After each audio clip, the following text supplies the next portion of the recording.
Allez, avec Frédéric Calamel ce soir, défaite face au Loup. Carcassonne est tombé les armes à la main et a montré qu'il avait vraiment des armes pour figurer dans ce Pro D2. Oui, tout à fait, parce que je crois qu'en première mi-temps, on fait la course en tête, même en seconde mi-temps, jusqu'à un essai qu'on aurait pu éviter. Bon, après, voilà, le Loup, c'est très costaud, c'est très organisé en défense. Bon, on aurait mérité au moins, je pense, le bonus défensif, vu l'activité qu'ont mis mes joueurs, voilà, donc, et l'intensité qu'il y avait dans ce match. On a fait mieux que figurer, on les a fait douter pendant 60 minutes quasiment, et donc voilà, sans quelques imperfections à un moment, et on aurait pu, je crois, au moins revenir avec le bonus défensif. Malgré les critiques, on va dire parfois injustifiées, la semaine dernière, à l'issue de la performance à Perpignan, la contre-performance, j'allais dire, on avait vu des choses se dessiner à Perpignan qu'on a confirmé ce soir. Oui, mais déjà on marque pas mal d'essais ce soir, et contre le Loup, je crois que c'est pas chose facile normalement. Puis on a retrouvé des joueurs qui devraient apporter un peu de densité, comme Cédric Gironet et autres devant. Donc à partir de là, moi j'espère qu'on va bien finir cette saison.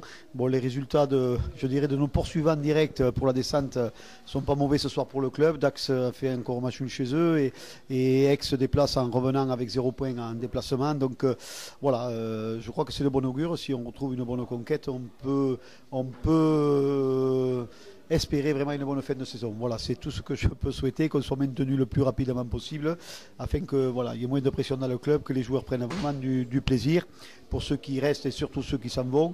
Et nous, on pourra préparer encore mieux la saison prochaine de façon encore plus sereine. Alors justement, vous me tendez une perche sur la saison prochaine. Vous avez déjà annoncé du changement au niveau du staff. Quelles sont les grandes lignes directrices qui vont guider vos choix pour la saison à venir ? Mais écoutez, moi je voudrais qu'on ait un staff qui aille dans le même sens déjà, mais ça c'est quand même très important, avec des valeurs qui ont fait et qui font l'ADN du club, de combat, de travail, d'abnégation. On n'est pas les plus riches, donc, mais je crois que l'année prochaine, ça c'est la ligne directrice, que ce soit les joueurs, le staff, les préparateurs ou l'ensemble des intervenants dans le domaine sportif, il faudra qu'ils travaillent dans ce sens-là. Voilà. Donc le reste ne sera pas accepté, et ceux qui ne peuvent pas travailler dans ce sens-là, il ne faut surtout pas qu'ils viennent à Carcassonne. Voilà. Donc on pourra vous annoncer dans quelques jours des recrues, j'espère, supplémentaires, qui vont amener bien sûr une plus-value dans le groupe. Est-ce que par exemple les belles performances de l'équipe Espoir cette saison vous amènent à regarder aussi du côté de cette équipe pour peut-être aller piocher 2-3 joueurs qui pourraient renforcer l'effectif pro ?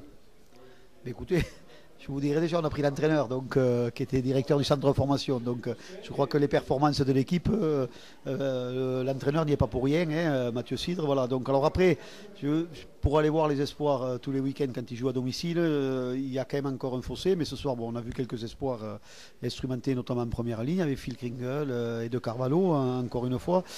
Donc oui, bien sûr, on va toujours avoir un œil très observateur sur les espoirs. On va recruter un espoir. Les quelques-uns que l'on va recruter, c'est vraiment pour alimenter l'effectif pro. Et puis, je parlais après d'état d'esprit d'ADN Carcassonne. Moi, je souhaite que les espoirs, le groupe espoir, soit en grande partie constitué avec des jeunes carcassonnais qui montreront le bout du nez et qui pourront s'exprimer tous les week-ends, et avec l'état d'esprit que je veux cultiver dans ce club. Merci beaucoup. Merci.